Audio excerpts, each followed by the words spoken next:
Hello and welcome to the Press Box, a show that spotlights sports in and around Salisbury. I'm Kai Bender.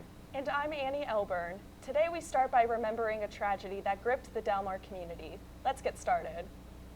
Over a year after the tragic death of a football player, the tight-knit community of Delmar is still reeling. I had the opportunity to speak with those who continue to honor his legacy. Delmar is a tight-knit community on the state line of Delaware and Maryland that is still recovering from a tragedy. Last fall, a 16-year-old high school football player, Carter Figgs, was killed in a car driven by a drunk driver in Salisbury. Delmar High School athletic director Chad Jones remembers Figgs. Scrappy, awesome athlete, great person. We're devastated for him. We still are to this day. We love him. You know, we want him out here still. The National Highway Traffic Safety Administration reported over 13,000 died in 2022 because of alcohol-impaired driving. Alcohol-impaired accidents are one of the leading causes of death among teens. AAA's Regina Ali turned down an on-camera interview, but said parental supervision is crucial. In a written statement, she said, quote, "We continue to encourage parents to play an active role in their young adults' driving and to model good behaviors themselves." In the past year, the Delmar High School students and wider community have continued to honor Figgs' legacy. The school district created a scholarship called the Carter Figgs Scholarship and has held banquets and fundraisers throughout the year to support his family. Jones says a year has passed and the pain is still there, but Carter Figgs' spirit still looms large. Everybody still thinks of him. You know, I mean, it's still tough, still a little raw, but you know, we still rally behind his legacy. Alcohol-related accidents took the lives of over 700 teens in 2022 alone. In Delmar, I'm Annie Elburn reporting. Concussions in football are causing many players to quit the sport. Andrew Barbieri explains how Salisbury's football team is trying to use the latest technology to protect their players.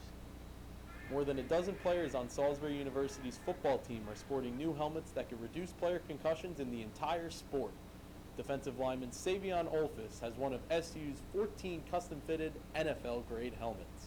I trust it 100% because obviously a lot of work goes into that helmet, and it's like a piece in the front which is like very adaptive. Like if you hit it, it goes down instead of, it won't rock your whole head. According to the Centers for Disease Control and Prevention, football players take nearly 600 shots to the head every season. The new helmets redirect the force of hits to the head, then relay impact data to medical staff on the sideline for analysis. Head coach Sherman Wood says he uses science to improve the team's tackling techniques and make the entire game safer. This is something that's going to help a lot of people, a lot of programs, youth league, high school, middle school. This is something that's great. When I saw that, and to be honest with you, it doesn't cost a lot. SU's equipment specialist Tim Smith says suiting up Seagulls in the safest products allows him to sleep well at night. The main thing is it makes me feel better because I'm offering a safer product for our athletes.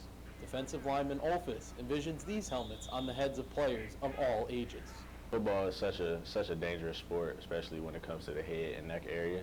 So of course you want the safest possible thing, especially for the kids. The new helmets cost about $500 each, but Coach Wood feels the safety they provide and the data they collect is invaluable. In Salisbury, I'm Andrew Barbieri reporting. When we come back, we'll tell you about a sport where fast fingers and comfortable couches rule the day. And we'll talk about pickleball. Yes, that's the real name. But first, we introduce you to Cheryl Ish and Sherman Wood in this Centennial Minute. Stay with us.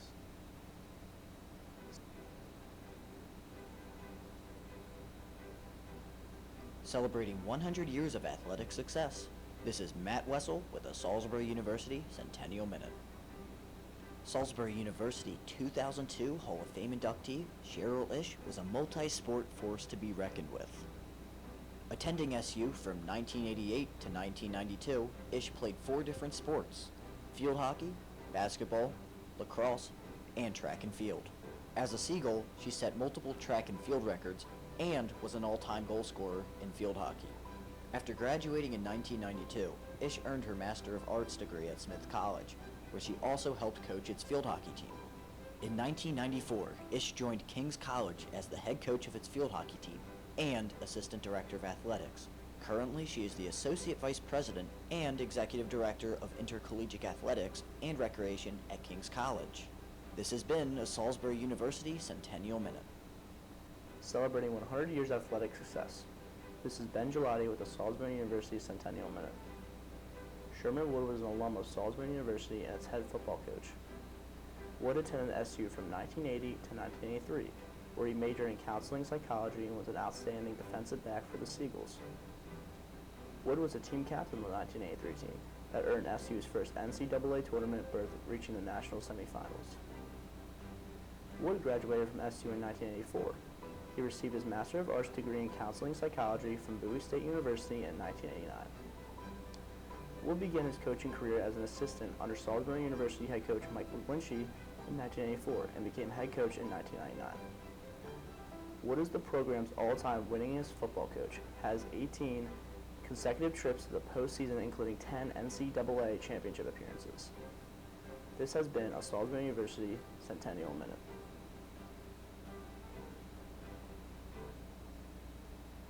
The esport community is rapidly growing with competitions popping up around the globe.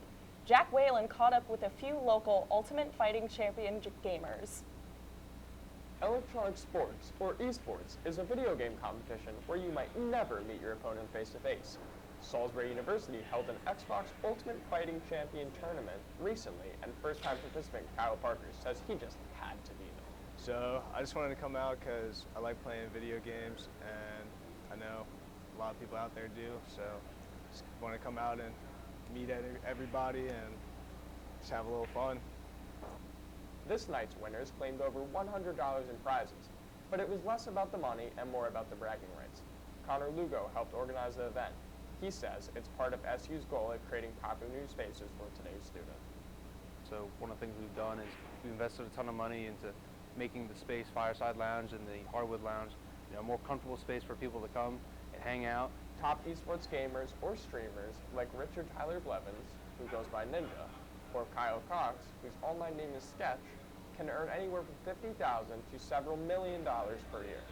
Lugo says the great thing about the sport is its appeal to all different kinds of people.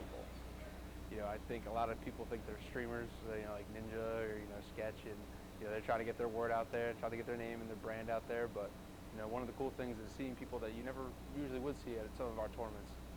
According to Globe Newswire, esports is expected to attract well over 500 million people to the sport by next year. In Salisbury, I'm Jack Whalen reporting. Pickleball has soared in popularity across the country, and now the game is taking over the Salisbury sports community. Jacob Todd takes us inside Wacomico County's new league. Pickleball, a sport combining the features of tennis, ping pong, and badminton, is the latest fad sweeping the sports world. Player Brian Workman says it's fast-paced, but not too fast-paced. It's social, it's health, it's just to come out and meet some new people and play with games with people that you don't know, and then develop friendships. There's all different kinds of reasons to come out and play. The Association of Pickleball Professionals reports as many as 1 in 5 Americans, like Workman, have played pickleball in the last year. The National Library of Medicine credits sports like pickleball with improving mental health, decreasing stress, and feeling better about life in general, especially as we age. Exercise classes or group activities like pickleball, they can become very social, and that can be very beneficial for the older population. They are accountable to that group, so having that support system is really important for older individuals. Workman also manages the Courts Team Pickleball League for Wacomico County's rec department. He credits the athletes for these facilities. We have a very passionate community of pickleball players here, and they started a small group, and the end result was this beautiful complex.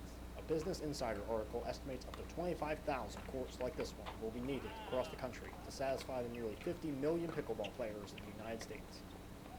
In Salisbury, I'm Jacob Todd reporting. Coming up, we'll tell you about a softball league in Delaware that uses the sport to connect with the community. But first, here's another Centennial Minute about a 90s lacrosse star, Jake Berge. We'll be right back.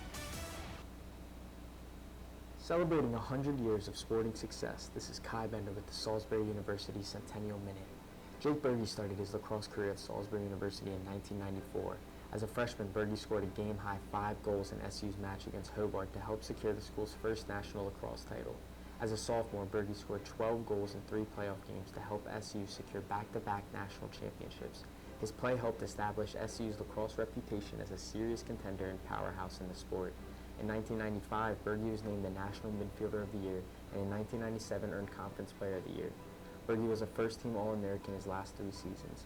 Berge finished his SU career with 169 goals and is remembered as one of the most electric goal scorers in school history. In 2007, Berge was inducted into Salisbury Athletics Hall of Fame. After a 10-year career with his hometown Philadelphia Wings, Berge finished as the team's second highest scorer, and his jersey was retired in 2014. Berge is now active in Philadelphia sports media. This has been your Salisbury University Centennial Minute. For many, fall means the Baseball World Series. Jeremy Carr introduces you to some softball players who think fall ball means community, charity, and competition. Okay, here we go. The sound of the game, the ping of the bat, the ball hitting the glove, the high-five celebrations. It's the Rehoboth Women's Senior League, and players like Mary Beth Dwyer say they play for the love of the game and an opportunity to socialize. It's a lot of fun. The camaraderie with my teammates. The team is just, they're great players on the team.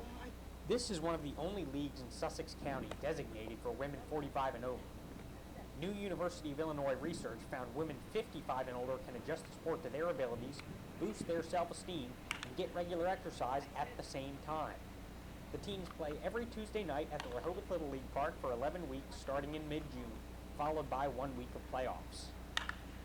J.R. Futcher manages the Sea Gaps. She says the league isn't just fun and games, they're thinking big. We also are developing a tournament team for national softball in Iowa 2025, which is also a senior softball program.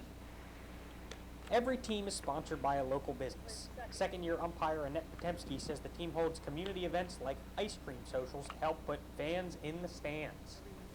Even though they didn't get ice cream, it was just something, anything that people, that there's a cause for, everyone jumps in to donate. The season's winding down now, but the players say they'll be back next year when the women of summer take the field again. In Rehoboth Beach, I'm Jeremy Carr reporting. That's the press box for today. We'll be back in a few weeks with more sports news around our area. I'm Kai Bender. And I'm Annie Elburn. We hope you'll join us then. See you next time.